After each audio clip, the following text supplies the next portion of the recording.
powerful piece, and it's so commensurate to our topic this week, which is if you want something you never had, your beliefs must change.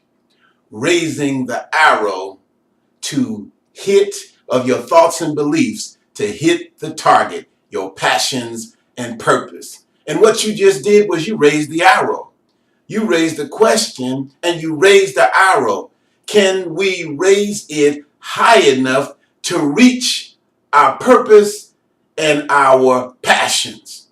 And that's a beautiful thing, because that is the precept for us accomplishing it.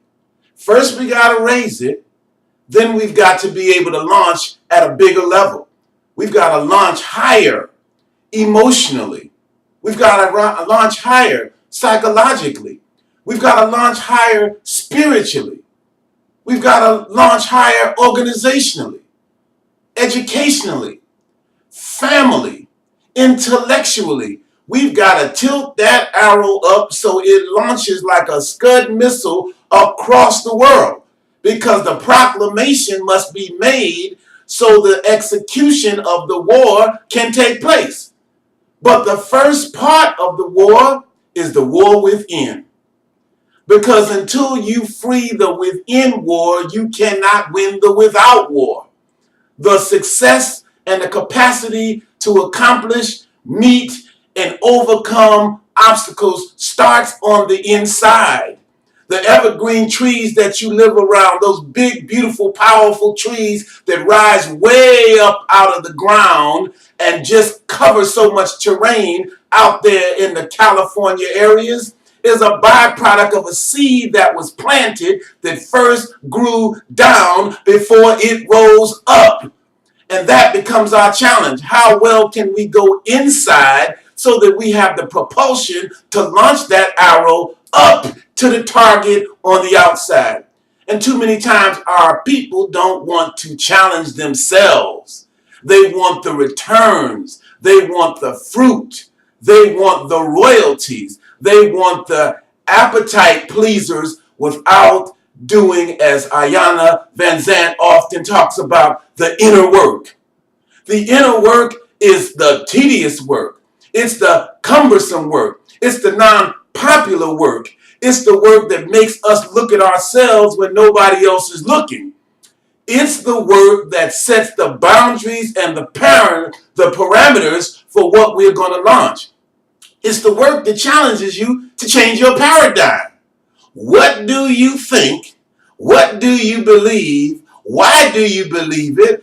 How do you believe it? Where did you get it from? Why was it given to you? And how well does it serve you towards winning that war of 2013? Those are the inner challenges that really put on trial every thought and every belief you've ever conceived. And until we are willing to put every thought, every belief we've ever conceived on trial to examine its value and its impact on our lives, then we cannot audit it for change.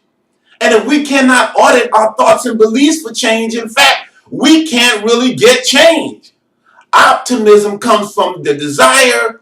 Positive expectations becomes from your beliefs and your expectations that are a byproduct of your capacity to open up those thoughts and beliefs, put them all on trial, examine their value, and then reprogram, reset, reinstall the ones that work for our growth, our prosperity, our passions, and our purpose.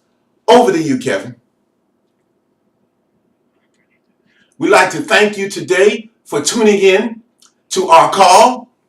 We'd like to encourage you to continue to come and hear the valuable things that are taught as a result of this call. We also want to encourage you to ask others to tune into the call and see the value and the significance of those things that are in the morning inspirational message. And leave a comment on YouTube. It's available to be revisited 24 hours.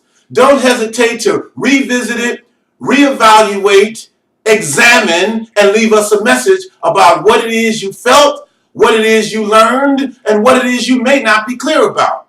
And as a result of that, we can grow, we can expand, we can become, and we can believe. Have a great day today. Keep it optimistic. Keep your expectations high and expand the dimensions of your growth. This is your friend and brother, Tambuzi, saying, have a great day.